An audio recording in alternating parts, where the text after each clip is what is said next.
I'm not scared of a few whoopee cushions or pie catapults. Hey, you guys, it's your host, Julian. Happy Halloween. This marks our third Halloween special and our 150th episode, and we are talking Billy and Mandy's Jacked Up Halloween with series creator Maxwell Atoms. If you haven't yet, you should check us out on Patreon. We're offering 3 tiers with a lot of fun perks. Some of those perks included in the 3 tiers are a special shout out to all the patrons, question priority, early and ad-free access to the audio and video chats, voting on our upcoming retrospectives, and so much more. Now, let's get on to my chat with the great Maxwell Atoms.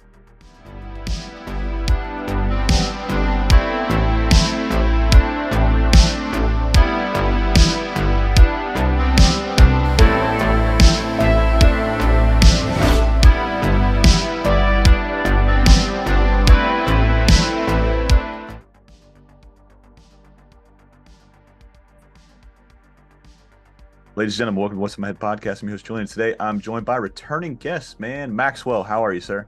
Hey, I'm good. How are you? Fantastic. I'm I've been looking in forward to this. Almost bare room with this 2 plants. with these 2 plants, man. Hey, man, everybody needs a friend. I think the late, great Bob Ross said that, everybody needs a friend, and he would always paint happy little trees next to happy little trees, man. So That's right. he even through the grave, he's inspiring art. And there wouldn't be an episode without Maxwell if we weren't talking about some spooky stuff. Ladies and gentlemen, happy Halloween. If you're listening to this, man, it's Halloween. And we're going to talk. Speaking about back from the grave. Yeah, man. They said it couldn't be done, Maxwell. They said that pun could not be set up into a great segue, and I crushed it, man. But we're talking Billy and Mandy's Halloween special. There were so many questions, ladies. We're going to pepper them throughout the, ladies and gentlemen, we're going to pepper them throughout the entire chat. So we won't save it for the end. We'll once certain topics come up, I'll pause and we'll hit a couple questions and then we'll move on. But I got to say, dudes, watching this one, I watch this one every year for Halloween since I was a kid. Every time they would play it on Cartoon Network, and then when I would deploy, I actually had this talk. I think it was Jody. I don't know if you know who Jody Schaefer is. He created Megas X. For sure.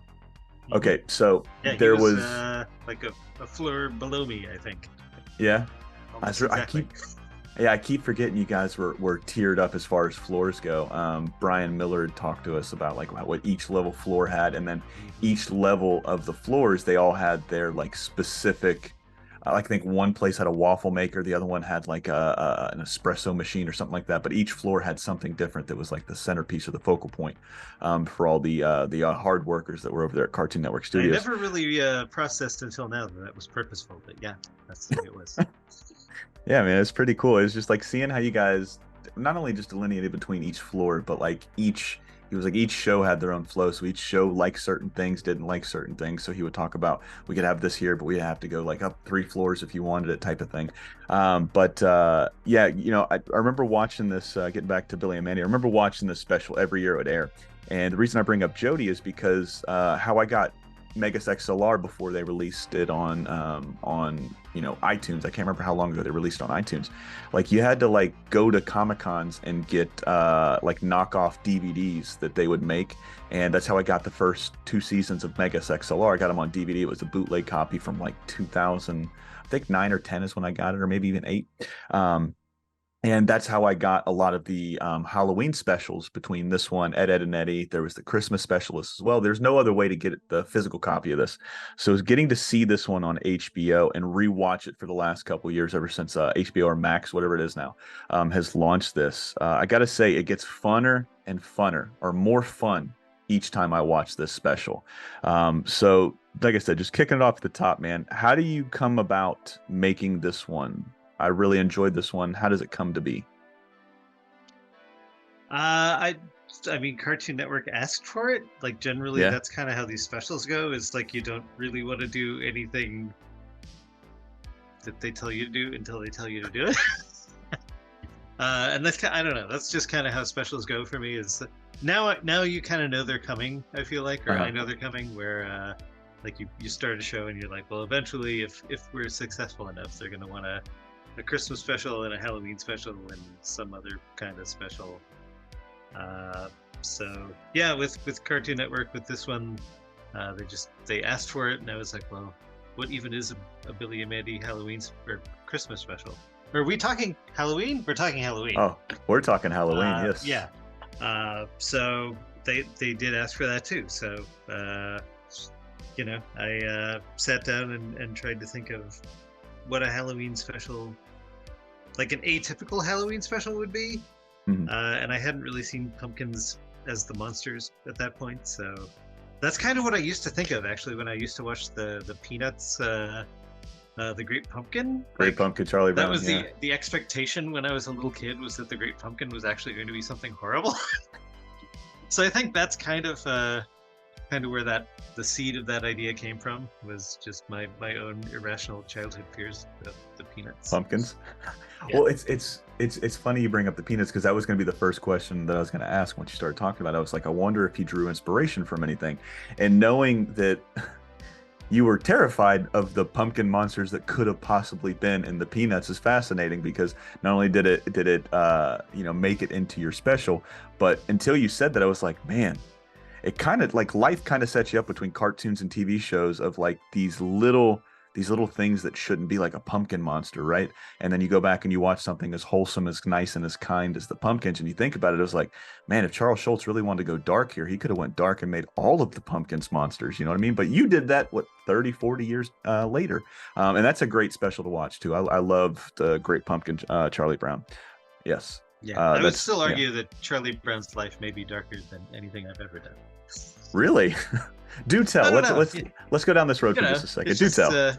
It's always getting the football snatched away. There's a deep, dark sadness underneath it all. It is pretty melancholy when you think, but it's very morbid. He's going to therapy, and he's like 8. Dude, and it's so cheap back then too. I wonder what that'd be priced for inflation these days. It's like a nickel. So I wonder what that would be, flash forward 30, 40 years in the future, man. But getting back to Billy and Mandy. Like I said, this one was so fun. A lot of fans that wrote in said this was their favorite holiday special Cartoon Network ever put on. Now, when you're working on this, did you get any extra time? I know it's roughly about the same amount of time as a normal episode was. I think it fell within, the standard season cycle, so it dropped, close to Halloween. But did you guys get any extra time when it comes to doing any holiday specials? Yeah, especially like later on, like if I knew they were coming, I could sort of beg for more time. And with the Halloween special, I'm pretty sure that's what happened. Like, yeah, I think, it wasn't a lot, but it was sort of a thing where I was like, it is a special. Can we please have like an extra week on the boards? That kind of thing. Like nothing extreme, but man, an extra week. You wouldn't think that'd be too much, but when you talk to a lot of the board artists, it's like everything that they turn in, it's like turned in at the very last possible second that it'll be allowed, and it without getting in trouble. So I got to imagine that extra week helped pretty substantially. When you're mapping this one out, do these kind of take priority over standard episodes within a season? Do you guys try to bang this one out first, or is it just sequential? You're gonna knock them out in order? Like as a showrunner, it's sort of like whatever priority I want to give it, and since it's a special, like I do push for resources toward that. Now, how long did this idea take to flush out for this special? Do you remember? Do you remember sitting around the white writers' room? That was a question. It wasn't much longer than any other episode. It was just the amount of importance that we kind of devoted to it.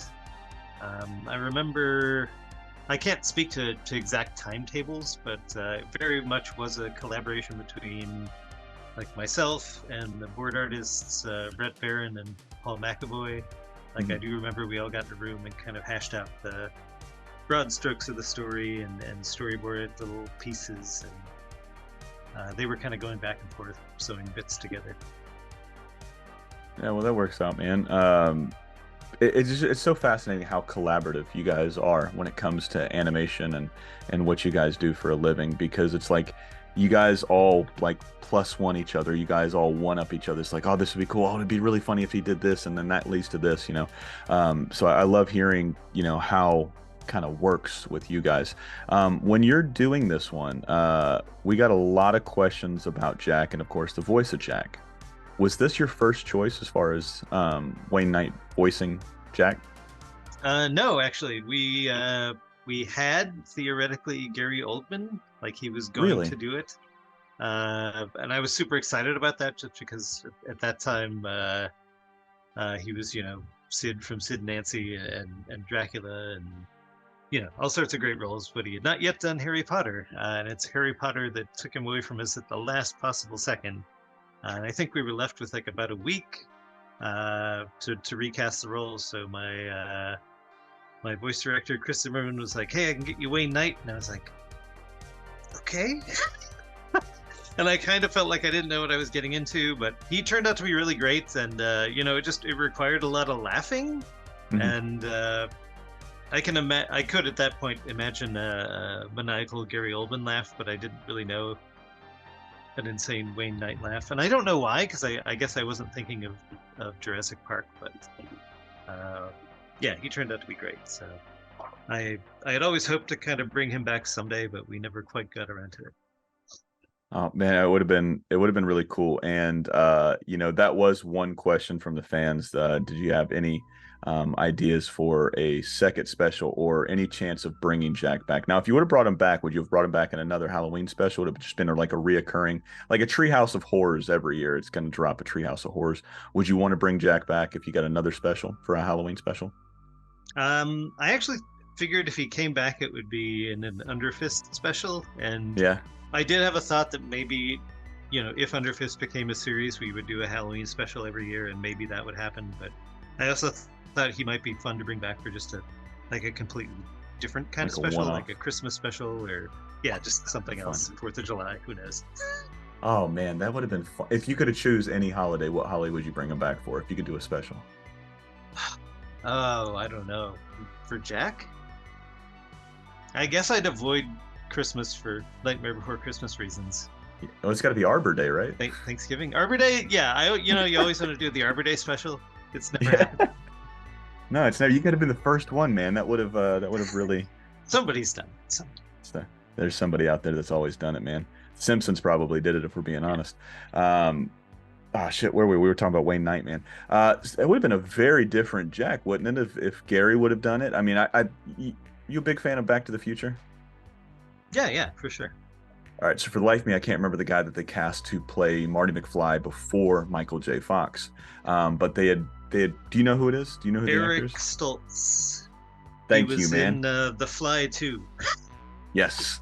Was that the same guy that was in The Mask as well? Yes. Man, that movie terrified the shit out of me as a kid. I saw that way too young. Right? It's weirdly like that and The Elephant Man. I was arrested. That's a Halloween special in itself. You know what I mean? But when you see the side by sides when they play the same scenes that both Eric and Michael J. Fox play, it's a tremendously different movie. It's a lot darker on Eric's side. It didn't really get upbeat and punchy up, or not punchy up. It didn't really get upbeat and fun until Michael J. Fox was cast as Marty. And I wonder if it would have that same kind of vibe if Gary would have done it, or if you could have both, side by side and see which one would have turned out or how it would have turned out between Wayne and Gary. Would you have changed any, or did you change anything for the voice actor coming in, for Wayne coming in? If we did, it was in the room, and I don't really remember it. Yeah. I did always sort of reserve a piece of my brain for jokes that weren't quite there, and I was like, well, I'll see if I can fix that when I get in the room. It's like your last shot kind of to improve things, but I don't think there was too much of a change from the board and the script at that point. I was just curious, just having, like I said, a different actor coming in. It'd all be interesting if it was just he was going to do the same script you had, or if you got to talk to him at all, if anything kind of influenced, whether it was mannerisms that Wayne would have, or something he said, or something he would act, or if that would dictate the character of Jack at all. Oh, yeah. But, we don't have a lot of time to change things after the record usually, but definitely once we heard, his laugh and how he sounded, I did do a final pass over the board and just kind of push certain poses and added little bits here and there. What did you? I got to imagine you were doing some of the boards for this, but did you get to do any of the boards for it? Mostly it was Brett Barron and Paul McAvoy. This is one of the ones where I didn't really do the board, but because there was sort of more attention on it, I did do sort of a more intensive pass over it. Yeah. But even then, I'll say the the guts of what was there were those two artists. Yeah, well, that's pretty cool. Was there anything that you wanted to get in there that you couldn't?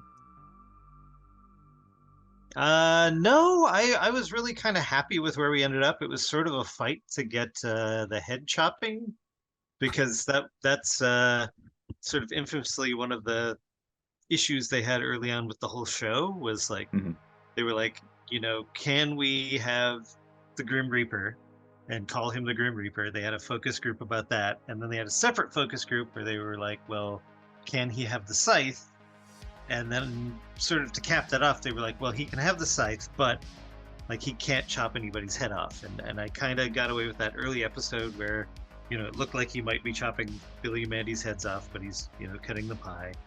And that was kind of all we ever did with it. And then this was sort of our second sort of push for it, but this time he actually was chopping somebody's head off. So I had to be like, well, you're not going to see it, and it's important to the storyline. And so it was sort of this big back and forth, and like just getting that's the victory I kind of remember. And anything that was sort of lost to the wayside in there, like I don't remember.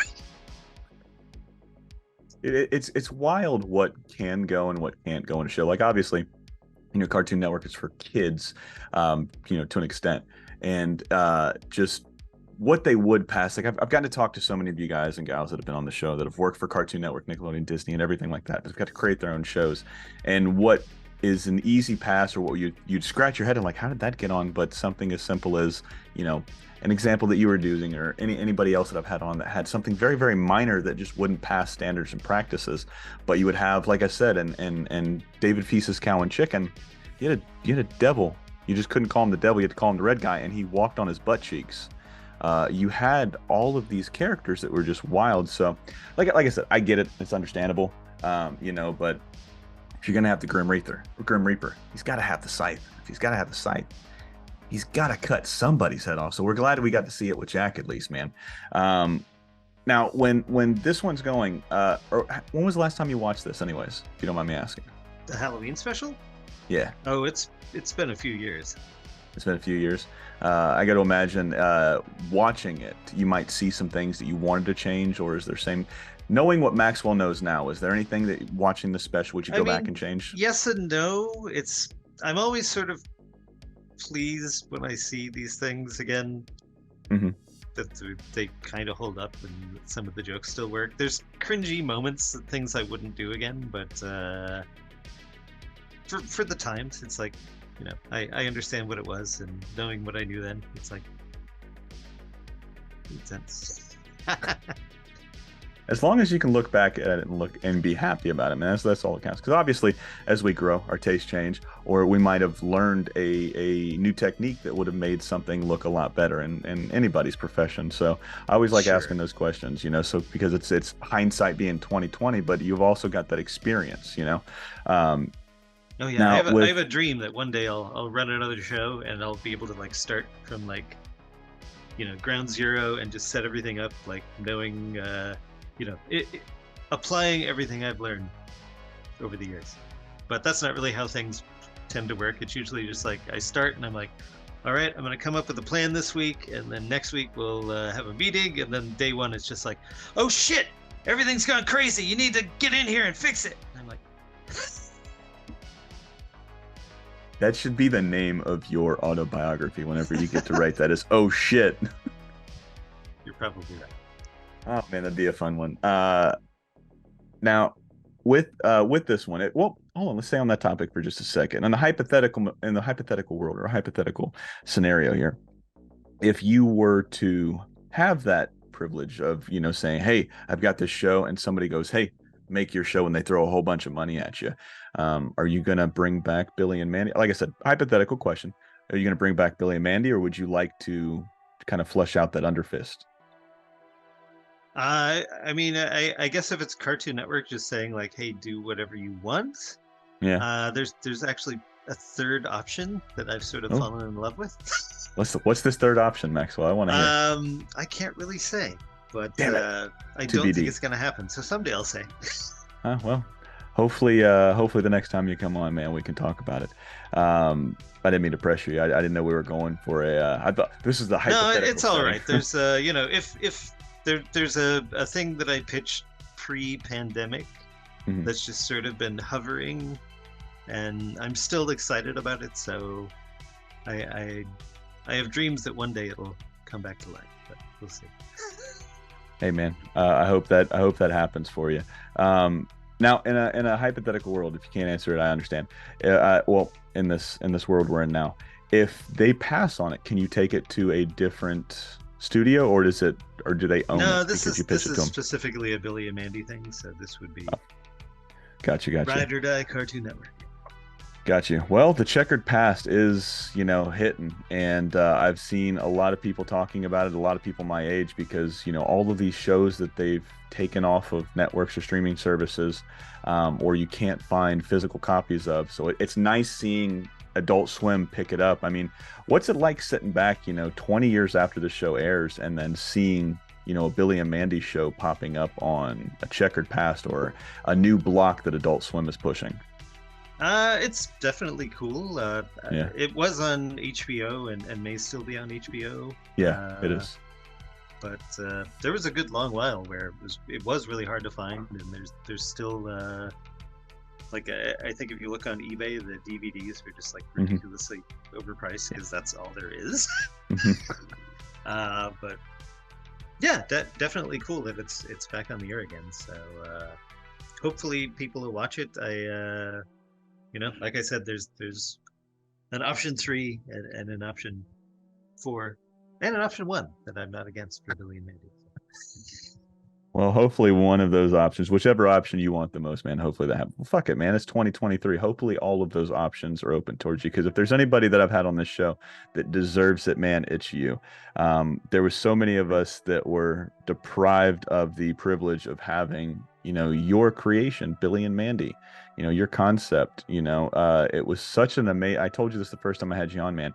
It was such an amazing show. It touched so many of us, and it was so different than anything that I had seen on Cartoon Network before. So I never got to see a Grim Reaper. And the fact that he befriends 2 kids, one of them is an asshole, one of them is an idiot, and it all works, man. There was something in there for everybody. I mean, you made me almost like spiders for a very small. I do not do spiders. There's 2 things I don't do. I don't my do puke. girlfriend's sister said. Yeah, I don't do puke and I don't do spiders. Those are the two like no don't pass go, don't collect $200 type of thing for me, man. But you like I said, you made me like him for a couple episodes, and it's like, if all spiders were like this guy, I could get along a little bit better in my life, man. But getting it back to the Halloween special. Now, obviously, you said you haven't seen this one in a little while, man. But is there any scene in particular throughout this entire special that sticks out to you as most being like, man, that was a lot of fun, or that came out so good? I do like the moment when Billy's kind of first meeting Jack, when he's just knocking on the door and then knocking on his head. It's just sort of good old-fashioned cartoon fun. Definitely I feel like the end of the Halloween special is kind of when Irwin came into his own. Yes. Because before that, I feel like for his first couple of appearances, he didn't really have anything to do but kind of stammer and just be embarrassed around Mandy. So this was really the first time he got to kind of shine. So that was cool. Was there any, man, how do I say this? When you've got the 2 board artists that you got working that did, like you said, the primary brunt of the storyboarding for this one, is there anybody that, like, out of the 2, did they say, hey, I would like to do more Irwin, or I'd like to do more Billy, I'd like to do more Mandy, more Grimm? How do you hand out those kind of boards or those kind of scenes? I think since this was folded into the schedule, it's just sort of like you get what you get, and that's kind of the great shame sometimes about these specials. And this is we ran into this on Jellystone season 2 when I was working on that. I had just begun, and we had basically a completely new crew. Most of the people from the first season hadn't returned, so it was just fresh crew, and right off the bat we had like two specials. So it was just first board.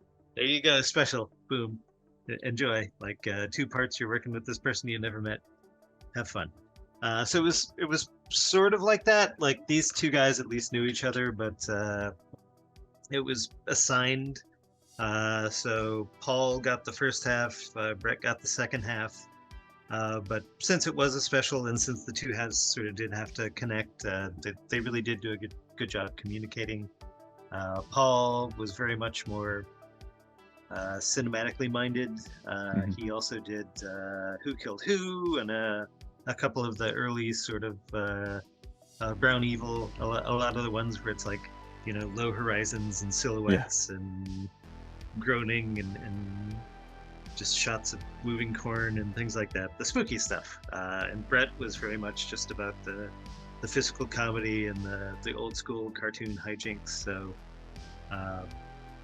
yeah, I think you will see more of the serious sort of spooky stuff in the first half and more of the goofy in the second half, especially with the way it ends. But there was a lot of cross-pollination and they did work together. So it was a lot of fun. Now, I don't know. I try whenever I talk to you guys, I try to make sure I don't ask you the same questions you've been asked because it's boring. It's not fun for you guys. It's not fun for me. I want to ask you something different to get your brain thinking. Now, and I tried to look. Puke again? No. Spiders neither. We won't talk puke or spiders. We might, who knows? We'll see where the evening takes us, man. But no, the scene at the end that you're talking about, ladies and gentlemen, if you haven't seen it, this is your chance. 3, 2, 1, spoiler alert's coming.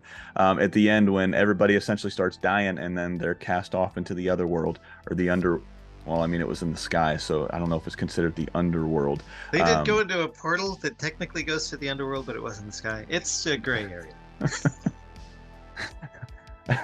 I just thought it was fun. I was because my oldest son was watching with me. He's like, "Where are they going?" I was like, "Hell, I think underworld. I'm not sure because it's in the sky."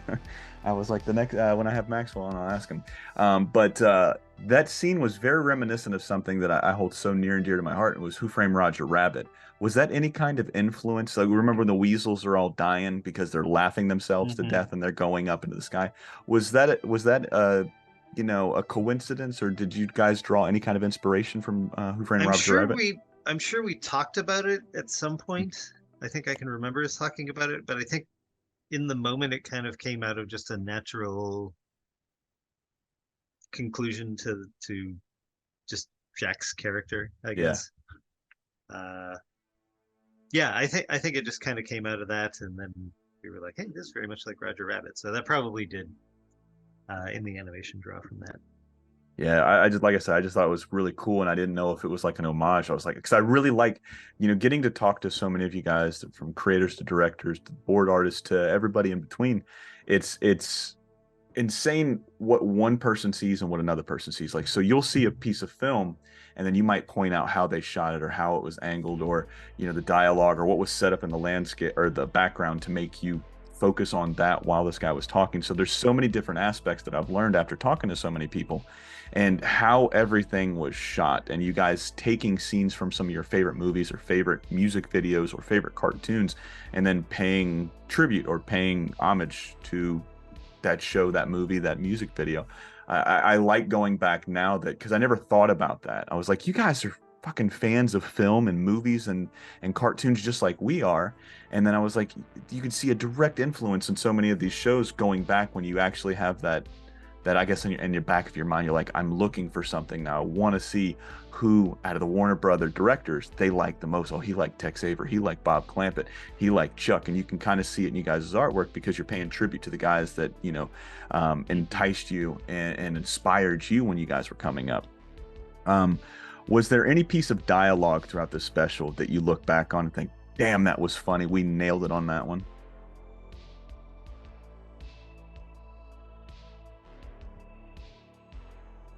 Not that I can think of right now. No. It'll come after. Yeah, probably. I like I said, you had mentioned the scene with Billy and Jack. I love that whole interaction. I would love to see a buddy cop spinoff of Jack and Billy. I think it would be a lot of fun. You could have, the Three's Company angle where Grimm's popping in every once in a while. But I think those two have a very fun chemistry that we don't really get to see, in regular Grim Adventure, episodes. Mm-hmm. Yeah. Um, I've always wanted to do a buddy cop thing, so. well, if you could do a buddy cop, man, these are your characters, man. Who would you do a buddy cop Come with? on, Cartoon Network. Yeah, I mean, Billy and Matt. Yeah, that'd be a good one. Yeah, Billy and Jack buddy cop team. Oh, Mandy who's the good and cop? Graham, Who's the bad other cop? buddy cop team.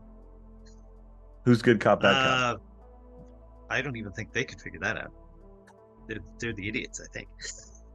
Oh man, I think that if anything, we would win as viewers. So what I figure we can do right now is we'll rotate into a couple fans questions, and then we'll talk a little bit more about the special, and then we'll rotate into some more fans questions. Sure. So the first one here: if you ever directed another Scooby-Doo. Oh, and before I ask you this question, I love Jellystone, both seasons 1 and seasons 2. I didn't realize you worked on it. It is a fantastic show. I wish more people, I talk to people about it, and the first thing they say is it's not my Hanna-Barbera. I was like, no, it doesn't have to be your Hanna-Barbera because we already have those, but getting to see a new story, a new art style, putting Yogi Bear as a doctor, brilliant. I think it's so fun. That's all. It's so fun. That's all C.H. Greenblatt, who was the voice of Fred Burger, and was also a storyboard artist on the show. That's his show and sort of his concept for it. And I forget that airing seasons aren't necessarily seasons as I've become accustomed to. So I'm actually on season 3, I guess, as far as the release goes. But I think there's a lot of fun things people will enjoy in there. We got the old school Space Ghost coast to coast crew back as best we could for a couple episodes, and there's some really weird stuff. There's a fantastic crossover that I don't dare yet talk about. I mean, has season 3 dropped, or is it going to drop soon? Do you know? They said? I think it's next spring, so we're 6 months away, maybe. So that's actually one of the characters I'll be working on next. I'm a huge Space Ghost fan. I'm going to pronounce his name incorrectly, I know. Is it Alex Toth or is it Alex Toth? Do you know? I've heard it both ways. I used to say Toth. It's probably Toth. I don't know, but yeah, I love his stuff. Oh, dude, it's the Space Ghost, and I love Space Ghost Coast to Coast as well. So, did you guys? You probably can't talk about it, and if you can't talk about it, we'll just skip over it. But did you guys get to use any of the? Martin's been gone for a couple years now. Martin C. Croker, he did Zorak. But do you guys just use stock audio from that? If you can't talk about it, we'll skip it. But no, we used another actor. Okay. But everybody else we got. All right, that's cool. Because I know George Lowe was kind of going through some health issues right now, so I was like, please, man, I hope they got George. Yeah, he got in there right before kind of he had this. Right before he got sick. Okay. Last I heard, he was doing better. So. Oh, that's a good thing, man. Because, like I said, hopefully he's doing better. I hope so, man. I love Space Ghost Coast to Coast. We did a little retrospective a few months back, and getting to go back and rewatch a lot of those things, I was like, dude, I wonder what this would have been like if they bring this back. I would love to see Space Ghost Coast to Coast come back. It'd be, kind of hard with, Martin gone, and a couple of the, the other people, the writers, and a couple of board artists that were originally on it gone. But it would be really fun to see them take a jab at what it's been like for the last 15 years, 20 years since it's been off the air. It'd be cool to see them revisit it. But getting back to that, those questions, Big Gamer 18 wanted to know, if you ever directed another Scooby-Doo animated film, would you do a crossover with Billy and Mandy, like they crossed over Courage and Scooby? I always thought that would be fun. I actually pitched the idea out once, and they were like, well, it would look too weird. I don't think it would. And I was like, okay, well, whatever. But yeah, now that Courage has been there, like, could it look any weirder than that? Probably not. So I don't think so. I would do that. That would be fun. There's you and shit, for the life of me, I can't remember his name. I can see his face. John Dilworth. You guys, by far, when it comes to the Cartoon Network catalog, had the most out there and fun cartoons when it came to... I love spooky stuff, but I don't like horror movies, if that makes any sense. Like, I like Scooby-Doo spooky. I like Courage spooky. I love fucking Billy and Mandy spooky. So, you guys had one of the coolest styles when it came to just your look, your vibe, and the feel of the show.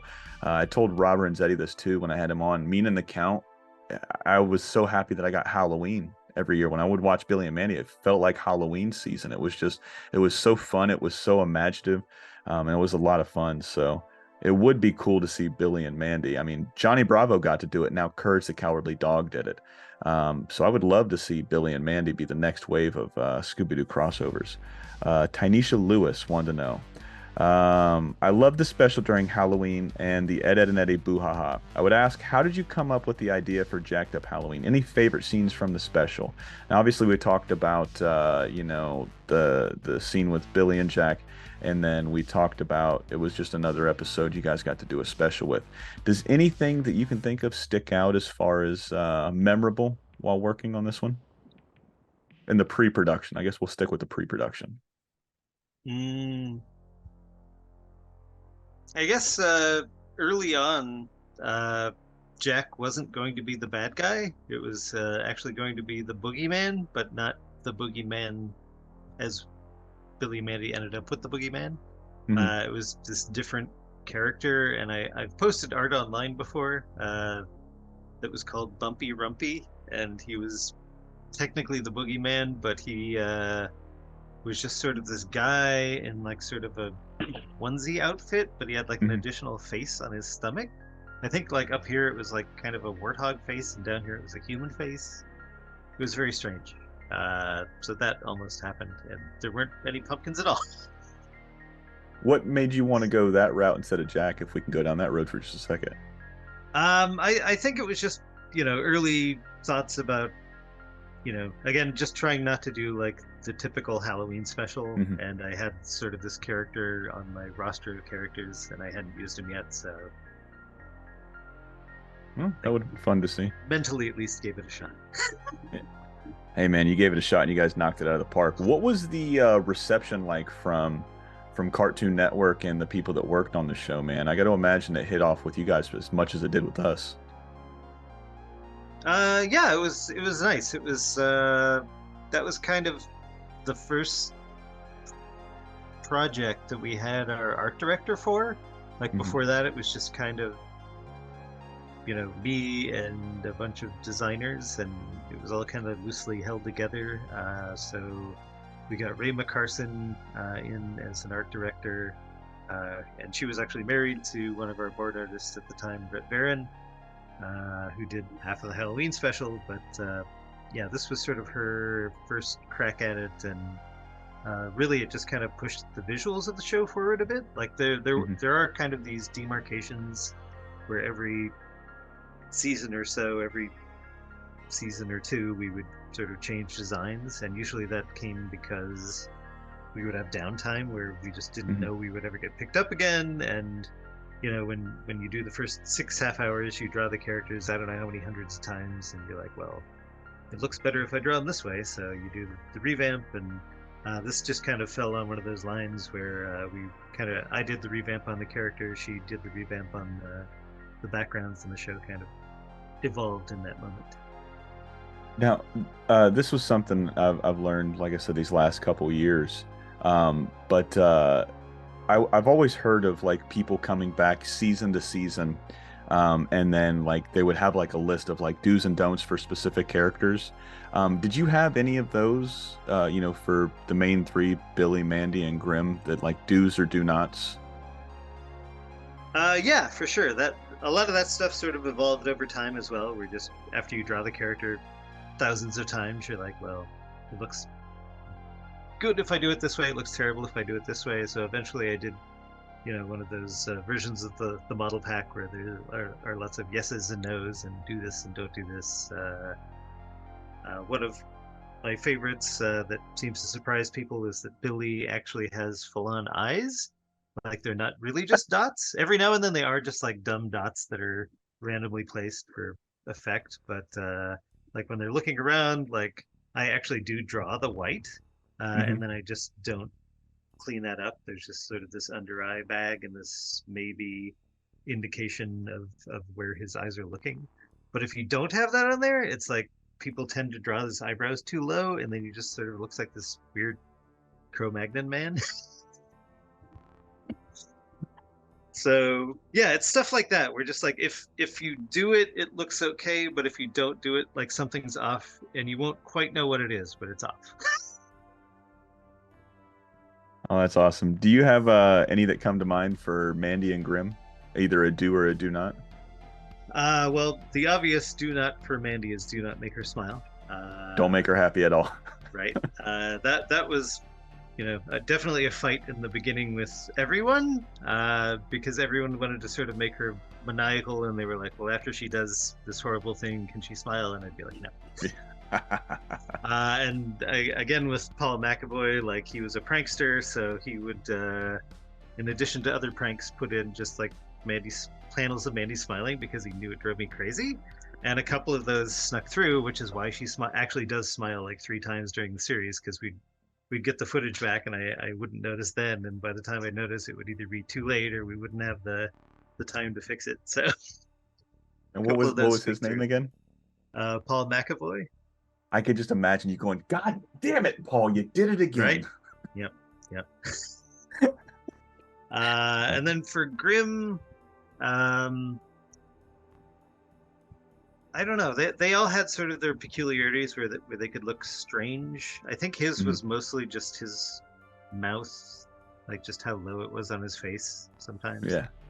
Which I think was a vestige of my early drawings of him. Right on. With do's and do nots, and then obviously the designs changing from season to season because you guys are hitting a groove. You're seeing something new, something's better. It looks this way, or it looks better this way. Would that same kind of concept go for the voice actors who were voicing these things? Like, would they have any kind of influence, or like, hey, I would like to try this out, I think my character would say this? Would that change season to season as well? I mean, there's definitely kind of an evolution to the voices that you can hear that I think also just came from repetition, discovering certain things in the booth where certain lines make people laugh, or certain ways that people say things make people laugh. So I think there's just a natural gravitation to that sort of stuff. But in general, there's also just a lot of ad-libbing. Especially, I do try, I try to get like 3 takes of the way that I think that I want it, or at least 1 take that I'm like, yeah, I can use that, but I definitely want to give the actors like room to play and just do whatever. Infamously, Billy during Richard Horvitz during the Big Boogie Adventure Scario song, we were on take, I don't know how many of just him belting out these songs, and in the middle of the take he just goes, I'm really, really hungry, and then he just kept singing, and I was like, that's the one. And we used it. And he was singing for a sandwich, huh? Is there any, not just with the Halloween special, but is there any voice acting, what do they call that, sessions that stick out the most to you in your Billy and Mandy tenure? Yeah, definitely. There were some cool guest stars that came through. Malcolm McDowell for the Christmas special was a lot of fun. Weird Al was great. I've always loved Weird Al. There's somewhere I have a CD of poop stories. There was just this one of our last recordings ever. I think Gray Delisle just told this random disgusting poop story. And it just set up this chain of horrible poop stories where everybody was telling their individual story of themselves or someone they knew who shat themselves, and it was amazing. I just had this guy, Anthony Leoy, on. His episode actually dropped today. He's director for King of the Hill. He's also worked on Big Mouth, American Dad, and then HR. And he was talking about the Phantom Shitter over at Netflix. Or not Netflix, excuse me, the film Roman. I've heard of this. I've actually heard of this. So that devolved into, and it's funny you bring up a shit story, because I sent him an email saying, hey, your episode dropped, here it is. Take a listen to it. And he was like, "Man, I didn't sound like a complete idiot, so I guess that's a win." I was like, "No, dude, you sounded great." I was like, I loved like going back and re-listening. I go back and I take out any of the edits that everybody wants. Like if I have a guest on, like, "Hey, can you edit, this part, that part out?" If I look dumb and sound dumb, it's fine. I don't really care. But I want you guys to look good. So if you guys want something out, I take it out, no problem. And I was listening to it, and I was Can you at take out work. the first 20 to 25 minutes? Yeah, I could do that. Okay, cool. I'll just leave the last 37 seconds, But I was like, "No, dude, you did fine." I was like, I was at work and I was cutting some things in the restaurant, and you get onto your poop story about the phantom, the phantom shitter, and I was like, dude, I'm in tears because I forgot about it. I thought it was so funny, and it's funny how everybody has a shitting story. And I typed that out in the email, and I was like, ... and I was like, "Hey, make sure the next time you come on or the next time you talk or respond through email, and if you want to hear it," I was like, "I've got a really disgusting one for the Navy. I'll share it with you since we're talking shit stories." And it's Halloween, so what's better than a shit story on Halloween, Sure, yeah. Naval shit stories. Oh, it's a shit story of the ages, right? So whenever you go through the straits, so that's a very small channel for those folks that don't know what a strait is. You go through a very small channel, land on both sides. You generally cannot make a wake. You can't go over, maybe 5 knots, 6 knots, or whatever it is. And that's the speed for the boat, ladies and gentlemen. And when you're in the straits, you also can't discharge gray water. So that'd be any of the water that you use for washing your hands, flushing the toilet, laundry, sinks, any of that type of stuff. You can't flush it overboard because you're so close to people's land. So you have to be like 50 nautical miles off of any piece of land in order to discharge gray water. So generally when that happens, you go down to if it's yellow, you let it mellow. If it's brown, you flush it down to an extent, right? The ship can only have so much. I'm on an aircraft carrier, right? These are floating cities. 5,500 people on one ship when the air wing is attached, right? So we've got 5,500 people on this ship. Generally, there's so many bathrooms throughout the ship. There's quite a few bathrooms, and they're designated by rank. They're designated by, where you're at within the ship for your living areas and everything, your berthings. And generally, each place or each location or each zone has one bathroom that has one shitter in it that is designated for a shitting stall or a shitting toilet. It happened to be my week going off of the cleaning schedule. So it was a new oncoming guy that had the entire fucking week's worth of shit, right? So we're in this bathroom and he's got this one stall that everybody's using, and we can't flush anything because we're already at like maximum capacity for shit water, gray water, and all that other stuff, right? Mm-hmm. I shit you not when I tell you I've never seen, that scene in Jurassic Park where it's a pile of shit and Dr. Malcolm comes out and he's like, "That's a big pile of shit."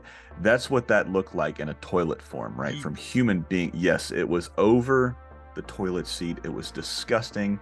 Nobody could flush it because this pipe had busted or something had broken, so nothing was being flushed, and people were just shitting on top of shit on top of shit on top of shit. The most disgusting thing I've ever seen when it comes to shit stories, man. So I don't know if I beat I don't know if I beat Gray, but it was a mountain I mean, yours of shit. is more horrifying. Yeah. I felt bad for the guy that had to clean the bathrooms because it was not my week anymore. I wasn't going to help him clean it. I did my week of cleaning. So it was disgusting. The smell was awful, man. But getting it back to some fun shit, you know what I mean?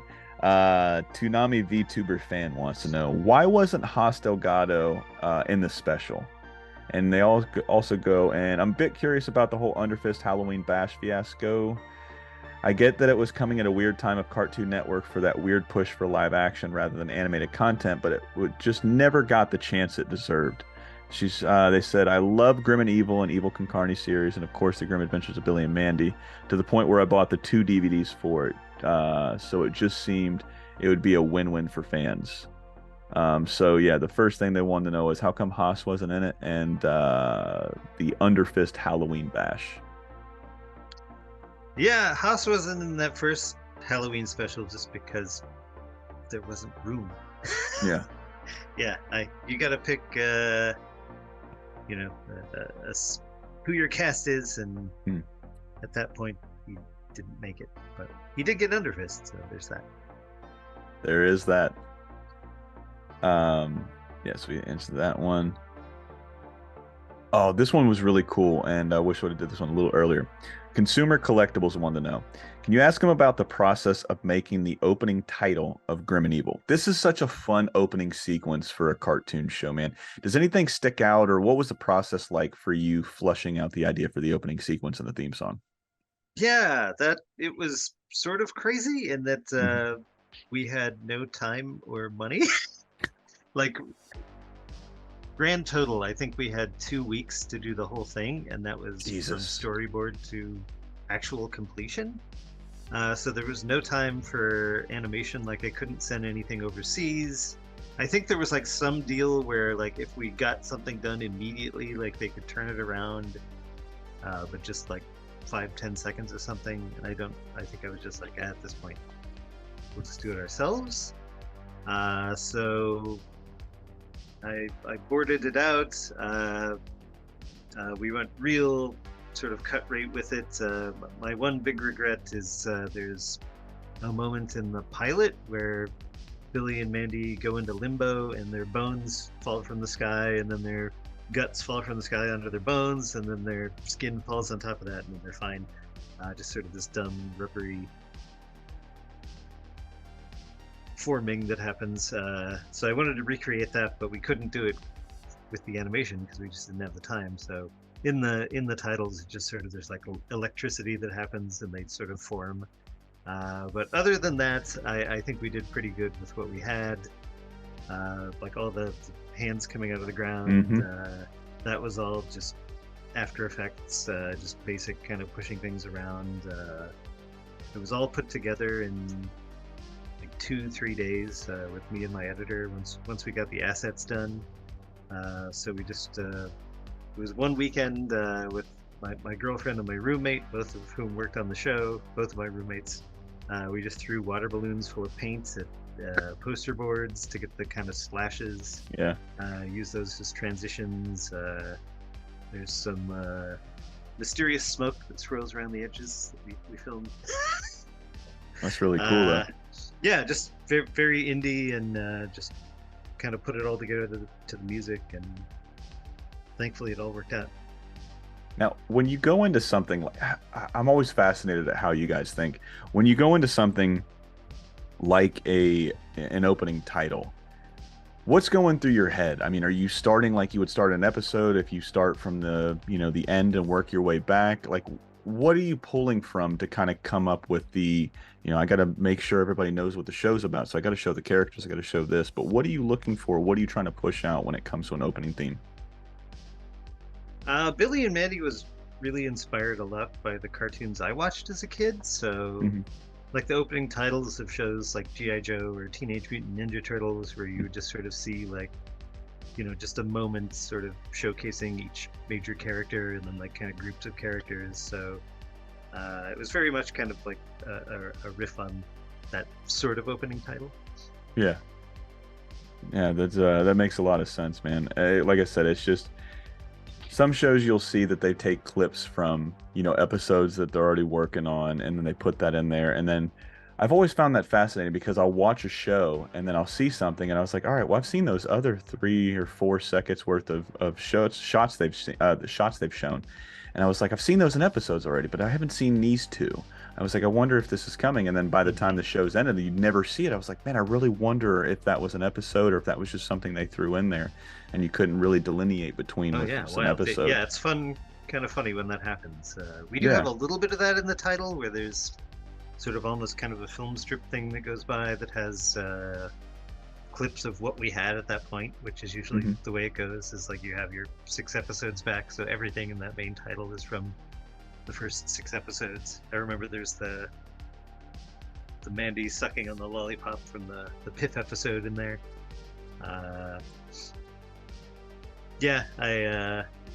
It'd be nice to be able to do the main title further down the line, but I guess you gotta do what you gotta do. You gotta do what you gotta do, man. Now, obviously, what you guys do for a living takes in a tremendous amount of time. You guys are drawing and bringing things to life that, start up here. And have you ever gotten like going back and watching the show you worked on or the show you created, excuse me? Is there anything that you would love to go back or have you tried to go back and do just for I know it wouldn't probably sound like fun, but you know, if you took an opening title or the opening sequence for the intro to this, would you ever want to go back and just play around with it now, doing what you do now and more experience you've had and all of that stuff? Like I said, I know it's a time suck for you. But have you ever done something like that where you try to work out a scene down the road? You mean just specifically redoing something I've already done, or? Yeah, like because I did a horrible way of it trying to ask you that question. So let me try to associate it with what I do, right? So say I make bagels. So I'm making bagels every week for my restaurant, right? So when I go home, that's where I really learn my craft. I come home and generally I'll take two or three things that I learned how to make that week, or I do a different technique, I do a different sauce, or I do something different. I Mhm. can get better at it if I do it at home because I'm getting more repetition with it. So I take something that I learned at work, say a bagel, and I'm going to go and I'm going to make them at home to see if there's a different rolling method or a different stretching method, or if I proof it longer, if I use this instead of this. Have you ever done that with anything? Like, does work come home with you and then you're like, man, I really want to flesh out this scene a little bit better, or I want to redo something? Yeah, I mean, work always comes home with me, and I Mhm. think really a lot of when you're on a show, a lot of it is just redoing things until you run out of time, basically. Like that's always time is always kind of the enemy. Like there's Yeah. never enough. So if you really want something to happen, like you just kind of have to bring it home and fix it. And there may come a point where you're just like, I can't fix this. But yeah, work always comes home. I feel like these days it's like I probably wouldn't come home and just be like, I'm gonna redo the Billy and Mandy main title today and just see what Yeah. I can do with it. And unless I had a reason to. Usually, if I have like downtime, like a lot of my downtime is sort of creative time, but it's Mhm. stuff that's not directly related to my job. Like lately, like I'm getting ready to DM my first Dungeons and Dragons game in like 15 years. And it's been weirdly cathartic and inspiring, but it's got really nothing to do with anything I'm doing right now. But like already, there's kind of like trickle down with ideas and stuff. So it's more stuff like that. It's creative endeavors that aren't necessarily animation. Now, I'm gonna take what you're using as being cathartic and having fun with it is and being a DM for the first time in 15 years. Hypothetically, if Billy and Mandy and Grimm were in that position, they play a D&D. I have not gotten a chance to play D&D probably in the last year and a half. We used to play online on Roll20 with me and my friends, and we all live in different states. And I would always roll as a wizard class because I love spellcasters. They're so fun.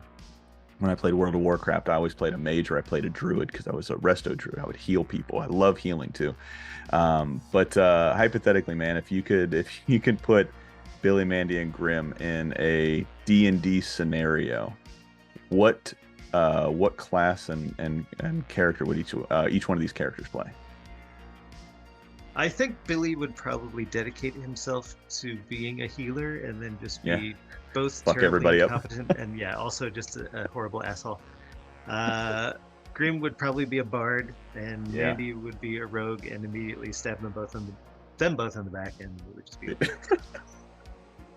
TPK right off the bat. Yeah, Nobody. Well, I mean, Mandy doesn't die, but everybody else does. That'd be a fun episode, man. Maybe we can get to see that whenever Billy and Mandy come back. I don't think D Mandy would want to play, so it might be a double murder suicide. I'm not sure. Either way, something fun's gonna happen. Yeah. DJ underscore Barry 11 wanted to know. I have an Evil Con Carne question. What was the production story behind the episode Ultimate Evil? It's categorized as part of season one, but didn't premiere until the time season two finished airing. Its art style is also rather different from Evil Con Carne episodes that came before or after, most noticeably with Hector and Ghastly's design.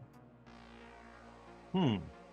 Yeah, that's a tough one because the delineations with seasons that are used like for airing and on the DVD and stuff don't really match up with the way things happen to me. Yeah. Like our first season to me was 6 episodes, and then we kind of got canceled and everybody left the show, and then we got picked up 6 months later and everybody came back and we did 12 episodes. But like those first 6 episodes and the next 6 episodes of that 12 are packaged together as like season 1. So I always get confused when it comes to like exact numbering time delineations. And now I've forgotten the rest of the question. Oh, he was just asking. Oh, I skipped over. 1 second, I'll go back to it. He said just the production story behind the episode Ultimate Evil. It's categorized as part of season 1. Yeah. I can't say exactly what that was, except that we always kind of use different methods for drawing and coloring the characters between the 2 shows. So my guess is at that point we hadn't really officially moved General Scar over, and I hadn't really redesigned Boskov. So we probably had to do some sort of minor surgery just to make them look okay in the Billy and Mandy world. Like it might have just been a line weight thing, but that would be my guess. Is it's just something that we had to change in order for the 2 styles to kind of mesh together. Right on. Aoki Rakurai, I apologize if I pronounced anybody's name incorrectly. Are there any concepts that you wanted to do in Billy and Mandy that you couldn't get into the show, either because the higher up said no or because there just wasn't any time? If that's too much of a kind of concept to bring in, was there anything within the special that you wanted to get in that you couldn't? Again with the special, I feel like we got everything in there that I had hoped for. Generally with the show, I always feel like I get this question a lot because people are like, well, how did you get away with all this stuff, and what didn't you get away with? Tell me your secrets. But it was always very sort of organic in that I had an executive, Jay Bastian, who was very much a champion of the show. So if I could make a rational argument to him as to why something could be included, like he would kind of get into it with standards and I could make my argument to standards. So there was a lot of back and forth, and everything we got away with was it was sanctioned. So there were definitely things that they were like, definitely hell no. We did have a couple of artists who loved to stick tiny penises on the storyboards, and every now and then I would miss a couple and they would go out, and then I would just get like reamed. I'm not going to put penises in the show. But aside from the really obvious stuff, Cartoon Network was cool with it. There's another story that I may have told before on this show, and I'm sorry if I did, but I was not watching Dave Chappelle at the time, and we did the gangster rap episode, and the board artist put in this skeet skeet skeet joke, and I didn't know what that was, but I got a big laugh, so I was like, I'm just gonna leave it. I guess it's slang that I don't get. So I caught hell for that too. So that it made me a little more aware of what was going on. But yeah, it was always sort of an organic process with again, very collaborative, a lot of people involved. Oh fuck, dude!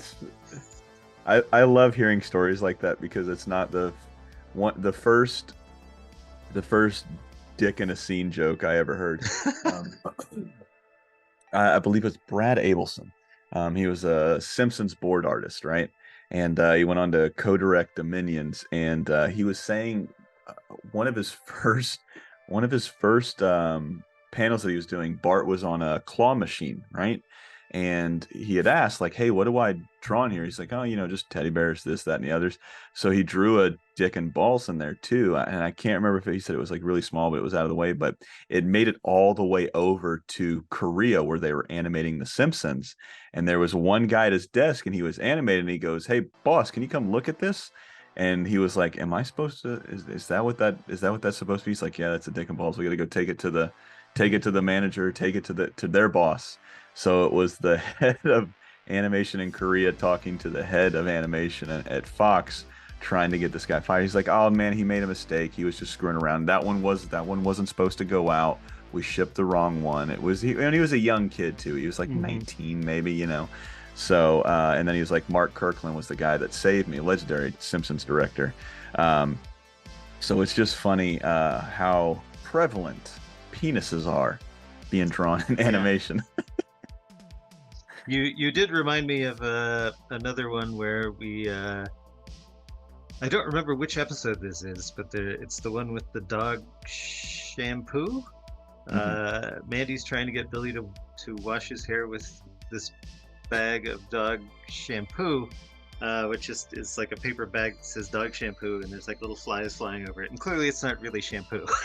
Yeah. But for the whole episode, he's carrying it around, and then during the end credits, there's just a scene where he's washing his hair and singing in the shower, and that's where we left it in the board. And then Richard Horvitz, when he came in and he was doing, he's like, do do do do do do. Hey, wait a minute! This isn't shampoo. This is dog shit. And I was like, we'll just cut it off before he says shit. But we sent it off to Korea that way, and when they sent the footage back, they just took it upon themselves to like make the suds in his hair brown. So there's somewhere out there's a horrible version of that scene where it's just Billy washing his hair with dog poop. God, internet, please, we need a win. If you can find this one, tag myself and Maxwell in this. We need this video.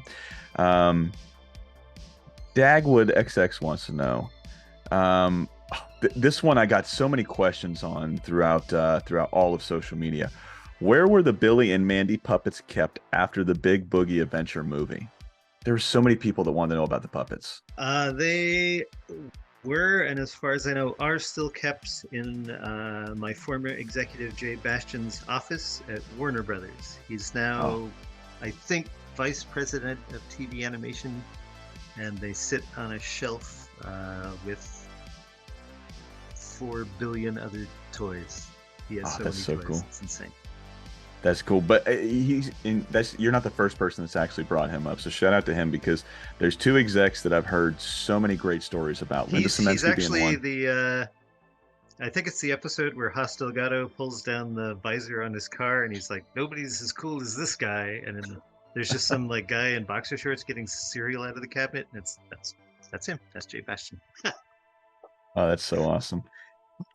But it's him and Linda Semensky always come up as some of the best execs, because they kept them from you, and by them I mean, you know, the executives. They kept the other executives, I don't want to sound like a dick, so I don't mean it this way, the non-creative people away from the creative people, the guys that were sitting here drawing, the gals. That's you fair. know, And I just didn't want to step on your toes. Enormously helpful.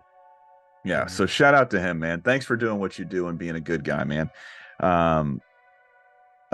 Mr. Aces wanted to know, loved the show growing up, and I must know, was the Billy and Mandy video game really showing a sneak peek of the Big Boogie Adventure movie? Oh, probably. I think we even had a little bit of a preview of Underfist in there. There was a lot of stuff that just kind of overlapped in those last couple of years. So the video game was kind of in the middle of it all, and I remember when they were like, "Hey, we need like unlocks for the end, so if you've got any like teaser artwork," and I was like, "Oh my gosh, we got like so much." Sparkster 2499 wants to know, how long would Underfist have went, and what are some of the stories that we would have learned with the cast of it? It would have gone 20 seasons, but nice. Thanks a lot, Cartoon Network. Do better, Cartoon Network. I hadn't, thought about it too in depth, because these things are always so uncertain, but the most of the sort of little teaser title cards during the end credits are actual viable stories that I did plan to pursue. Like Irwin was going to go to outer space where there were other vampires, and there was sort of this Egyptian bounty hunter girlfriend who was going to kind of take Mandy's place. I was going to kind of have the team evolve over time, so there was going to be one where Haas got swapped out with Eris for an episode. I kind of wanted to do it as a series of specials, so it would just be, I don't know if they'd be holiday or whatever, but just sort of more long-form things. That's how I thought of them. That'd be really But cool to again, see. yeah, Thanks, Cartoon Network. another day. Hopefully a soon day. Brandon, we asked your question about the second appearance for Jack-O-Lantern. Um, any word on the musical movie? I don't know anything about this, but it was from the same I person. would say it's a safe bet that that's just not happening No? now. It's among other things, it was sort of a multiverse thing, and I feel like we're so steeped in that now that I don't know that by the time I got around to it, would it even be? Is there anything left to make fun of? I don't know. I mean, people are making fun of missing out to make fun of, if that makes sense. So you could break the third and fourth wall, possibly. I don't know how deep you want to go. It's like Ant-Man, is it Quantanium or something along those lines, where he's just going deeper Yeah, like into the 36 walls or whatever. Yeah. Oh no, I think that's Deadpool. I'm not sure. It's one of those two where they're just breaking consistent walls, man. Um, Dean Gilbert wants to know, this is one of the best Billy and Mandy episodes. Can't wait to listen. And Maxwell, I know there is a turbulent past regarding execs and Billy and Mandy, but with the series airing on Adult Swim now and being proudly promoted to boot, do you think there is a sliver of a chance at a revival? Now, we did talk about this very loosely. You are working on a couple things, but I did want to bring up Dean's question because this style of question came up when I had Jody on last week or a week before last, whatever it was. And there's one thing that that he had said during that episode was like, if you guys want to see something like any kind of revival, make sure you're watching the Checkered Past. Make sure you're tuning in when Cartoon Network's putting out something, check it out because they're looking at the viewership. They're looking at what people are saying about it. So the best thing you guys can do is vote with your dollars. So if you do want to see something like a Billy and Mandy, like Haas, like Underfist, like all of these other things that people are asking questions about when it comes to the Billy and Mandy universe, man, tweet at Cartoon Network, tweet at Warner Brothers, call David Zaslav, call anybody, email anybody you can and say, hey, we want more Billy and Mandy, we want Underfist. Because like I said at the beginning, Maxwell, you guys deserve having another run at what you guys were doing, because what you guys were doing was pretty good stuff. Thank you. Yeah, definitely. If there is to be anything else, it'll be based off of how Checkered Past is doing. So watch Checkered Past. It's where the good cartoons are, ladies and gentlemen. Burger Baby wanted to know, I have a question about the Cartoon Network Invasion special. We had a couple about these ones as well. How was it working with the other shows to make the story about how the aliens came to the other shows' universes? You remember anything about that? Yeah, again, like these things they're always like under these super tight deadlines. So this was a very weird one where they were like, hey, and I had just done Billy and Mandy versus the Martians, and nice. Like Billy and Mandy was like, to me it was all sort of fantasy and horror stuff, and I left the sci-fi for Evil Con Carne, so I never really wanted to do a space thing, but I was like, I'll do this one space story because it's fun and dumb. And I did it, and it was okay, and I was done with it, and I was like, no more sci-fi. And instantly, Cartoon Network was like, hey, guess what? We're doing this big crossover, and it's an alien invasion sci-fi thing. And I was like, okay, fine. So, all right, you got me. Yeah, so they were like, well, we want you to be sort of the capstone to it, like you'll be the final piece of the story. So I was like, okay. So the aliens were coming from, I think, Camp Laszlo is where they first appeared. So like there was a design that kind of came to us from Camp Laszlo, and then I remember there were a lot of kind of like back and forth just phone conversations where it was kind of cool because it was one of the only times we were all all the creators were on the phone together or kind of virtually together. Yeah, just lots of back and forth trying to figure out the minutia of what mattered and what didn't regarding these aliens. Another fun thing was midway through, Cartoon Network was like, oh hey, by the way, it's now sponsored by Kraft Cheese, so please work in cheese, which is why there's cheese. So we all worked in cheese, and then somewhere at the last second, Kraft was like, we're not doing this.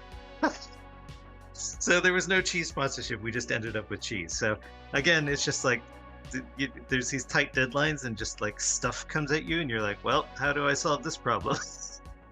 And that's making TV. do better Kraft macaroni and cheese. With all of you guys teaming up and working on something collectively, was because you see it. I don't know if you outright see it in a lot of the shows, but you do see some crossovers when it came to, like I had mentioned, Johnny Bravo got to do Scooby Doo. They got to do a little Scooby Doo crossover. I think Dexter was in Powerpuff Girls, and there was a couple other of those series that crossed over with each other.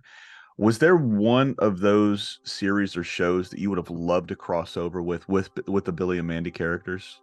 I From mean, that era? we did our Kids Next Door, of course. So Well, yeah, with the Kids Next Door. Was there any other one that you would have loved to play in?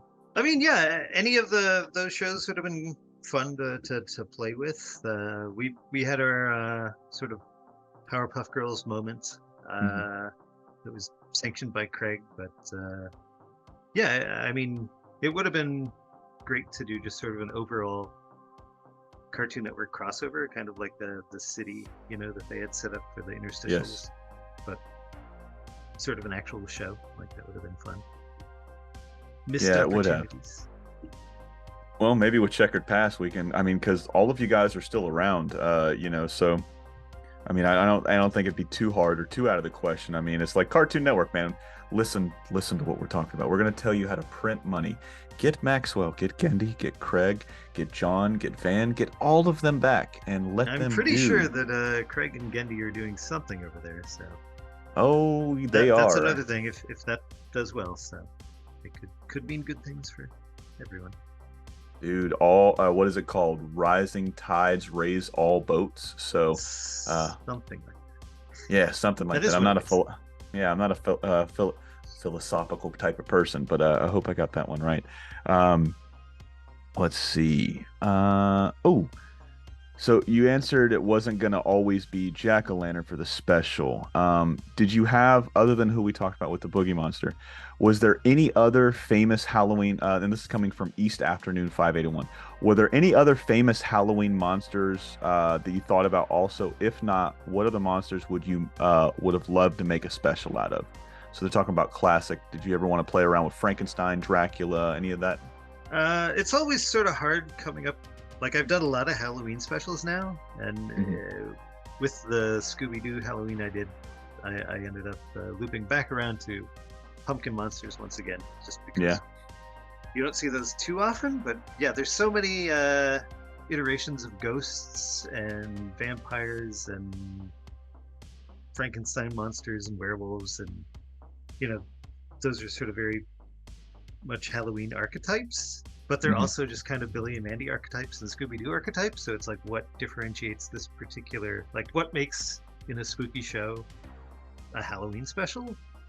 So I don't know. It's always a challenge, and I love working with all sorts of classic monsters, but it's rough sometimes to pick something unusual for a Halloween special. Who was your favorite Scooby-Doo villain?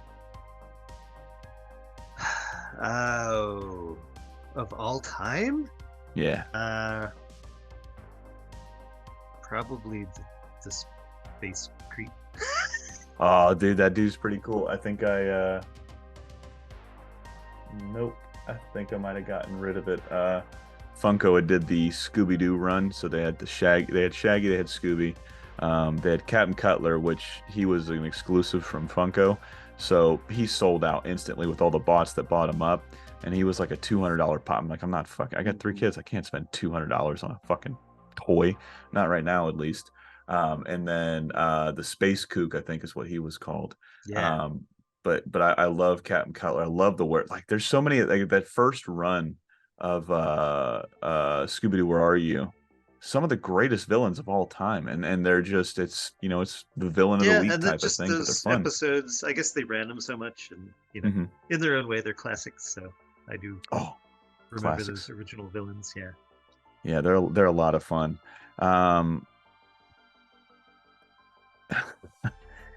Did Jack ever kill anyone with his pranks? Does he have a body count? Yeah. More than one, less than just enter number underneath here. that funny little shag of his. There's a whole pile of awful things. If Ensville had a queen, is her descendants still around Ensville? The Queen of Ensville? Yeah. Yeah, I assume so. It's probably Mindy. And then they finish it off with, do you know that you created the best Cartoon Network original? Because you did. Thanks to you and Dilworth for making my childhood spooky and funny. And that's from East Afternoon 581. I didn't know that. Well, Thank you. now you know. And knowing's half the battle, Maxwell. What do you think?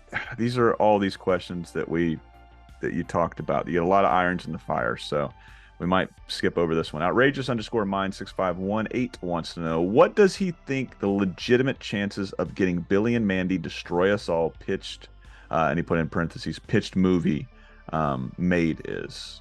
If you had to put it on a scale of 1 to 100. 4. Damn. Maybe as high as 20. I think there would have to be like a Billy and Mandy series, or at least some sort of revival before that happened. And even then, if it happened, I would have to probably rethink what it was. Just because Billy and Mandy is a satire, and it's always a satire of the times. And the times, they are changing. They are changing for sure.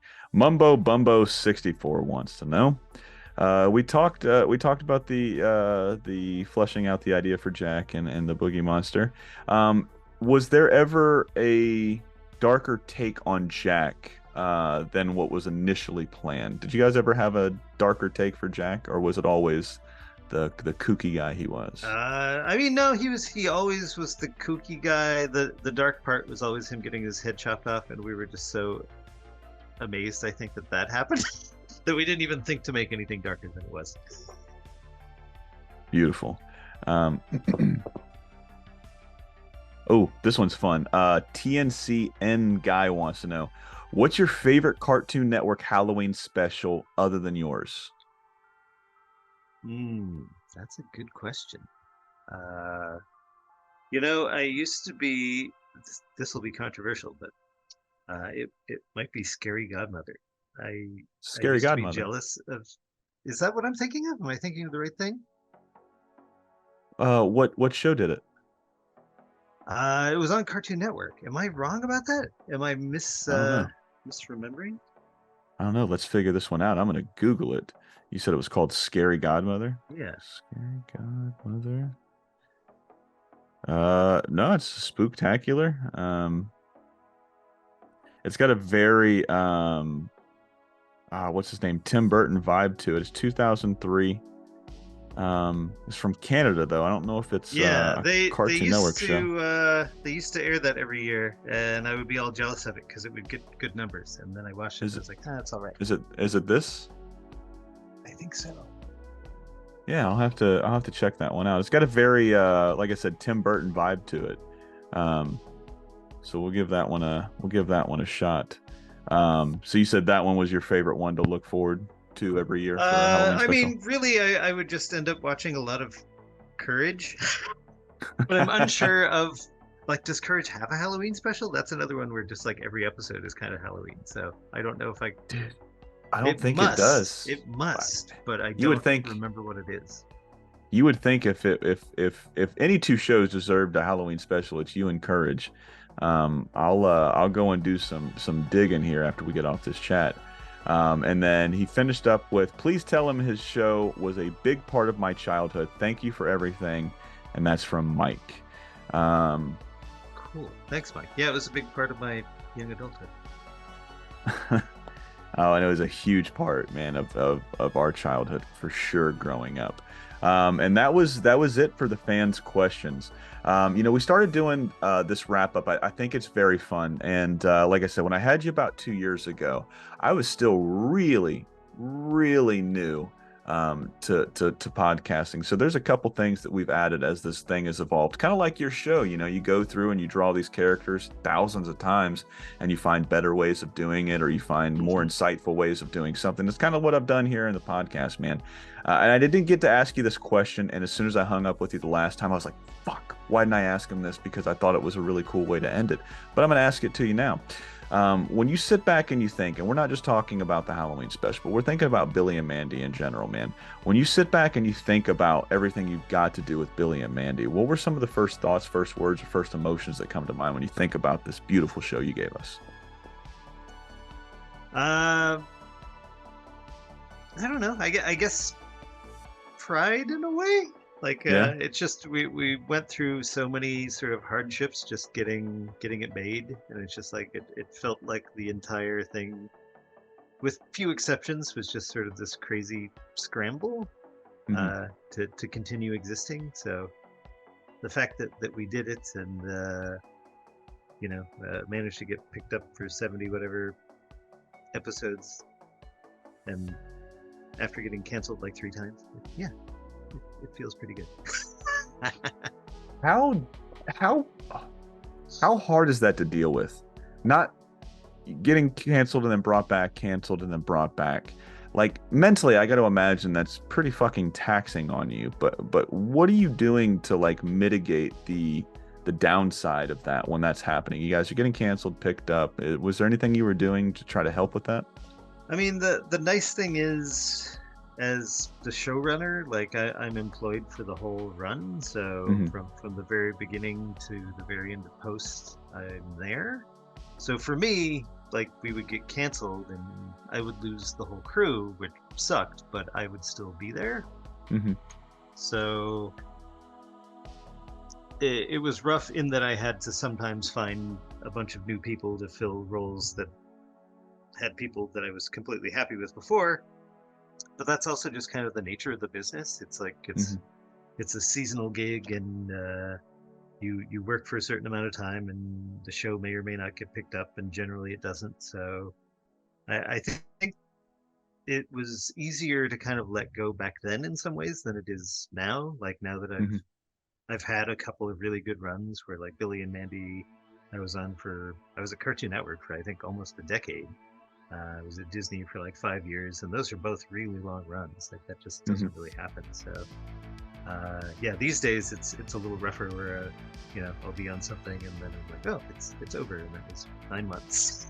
Yeah, it's wild because I did that in the military. Like every couple of years, like you go to a new place essentially, and most of the time, like for me, I moved to an entirely either different state or different part of the country every time I change duty stations, so I can only imagine, you get used to being around these board artists, these writers, these executives, and then, by no fault of your own, it's just shitty luck of the dice. It's like, all right, well, everybody has to leave now. So now you have to not only make new friends, but you also gotta build that whole trust up between new board artists, new writers, new executives. You got to sit there, and everything that you should have been building upon, you got to kind of tear down and redo. So I can only imagine, like I said, just the fucking pain in the ass it was. There was one question that I wanted to circle back to before we wrap this up that I forgot to write down. But somebody had said, how did you come about doing, and I apologize for not writing your name down, but how did you come about to doing, I think they said either boards or writing for Cow and Chicken? I know we didn't talk about that the first time I had you on. That was a lot of that happened because of this guy who was kind of my mentor, Vincent Davis. He was actually the producer of the first season of Billy and Mandy. And I think I actually just met him randomly because I walked into Hanna-Barbera with a portfolio. And he was like, yeah, I'm the producer on Cow and Chicken. Here's what you need to do this and this, and come back and see me again in a week, and that kind of thing. And so I got a job doing prop design, which is sort of typical entry-level design animation job where you're drawing cars and axes and anything that's not a character or a background. And during that time, I knew I wanted to get into boards, so I kept kind of asking about that, and eventually Vincent was like, well, take a board test, just take this outline, do 6 or 8 pages, tell some jokes. And so I did that, and that got sent off to David Feast, who was living in Fresno, and he would come down to LA once every few weeks. So eventually I ended up meeting with him, and he was like, yeah, I loved your board test. Do you want to do a board? And I was like, yeah, okay. So that's just kind of how it happened. Was running into the right people and trying out. And that first board actually was the only thing I've personally ever won an award for.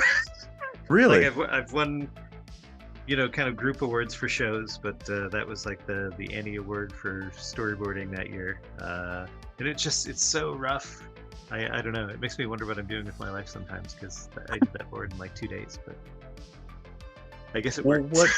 What board? What episode was it for? It was called The Karate Chick. It was a story, cow and chicken storyboard. Mm-hmm.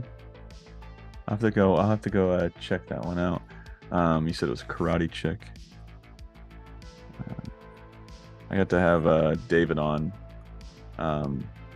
My first year, like first couple months of doing it, I had him on, and I've told him this, and I brought this story up a couple times, so ladies and gentlemen, I apologize, but I treated him like a gorilla in the zoo or a gorilla out in the wild. Like for the first little part, like I didn't want to make eye contact, because I was like, that dude, he created one of the first cartoons I can ever remember watching and laughing so hard that I damn near pissed myself. So I'm sitting here thinking of like this dude, and he was like the first creator I had on too.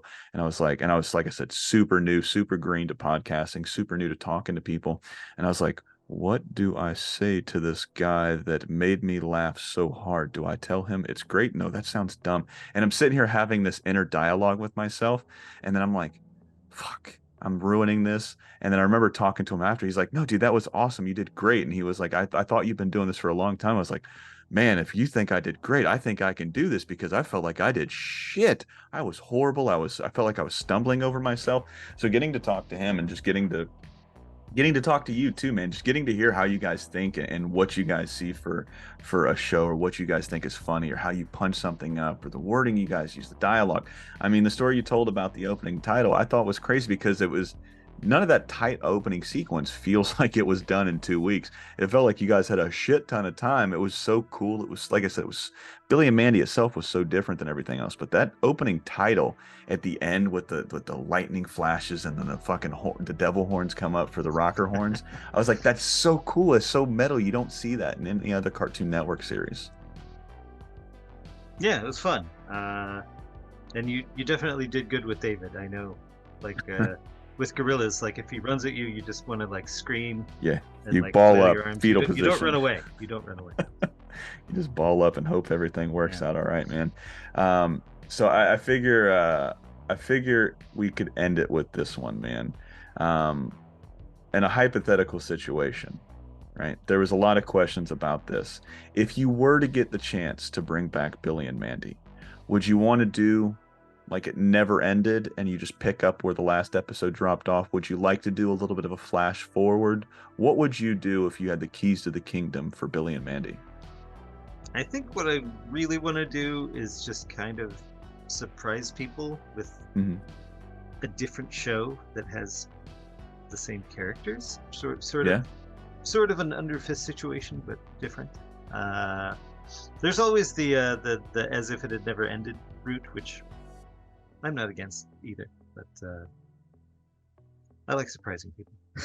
Yeah, and we like surprises, man. Would you bring back if you could bring back, this might put you on the spot, you might not want to answer it, it might make some other people upset, but if you could bring back maybe a director, a board artist, a background painter, is there like one person from each little category that you would love to have back on if you could redo or do something new with these characters? I mean, yeah, that is hard, because I feel like our core crew was very much a family, so I would have a really hard time picking out just like one person from each category. But there's so many people I would love to bring back if it's possible, which I don't even think it is. Like, so many have gone on to, there's directors at DreamWorks, and just like people, who used to do boards, and now they're just doing things that they're never going to come back from. But I don't know, never say never, man. I mean, I never thought I would get to see Samurai Jack wrapped up after it ended. I will say I would love to collaborate with C.H. Greenblatt on something involving Cartoon Network. Yeah, I would like to see it too. Maybe something like that will happen someday soon. Who knows, ladies and gentlemen? knows? Make sure you. Who knows? Make sure you're tuning in to what Maxwell's doing over on social media because that'll be the first place the news will break, man. Well, like I said, Maxwell, this has been a lot of fun. Thank you like I said, I told you last time, man. Thank you for the show. Thank you for the special. Thank you for your time, and thank you for your stories, man. It's always a pleasure when I can sit here and talk to a piece of my childhood and just get to go down and reminisce about the good old days. So thank you again for your time. Yeah, thank you, Julian. Time always flies, so anytime. Absolutely, man. Well, he's been Maxwell. I've been Julian. It's been a What's in My Head podcast, and this has been another piece of your childhood. Good night. Happy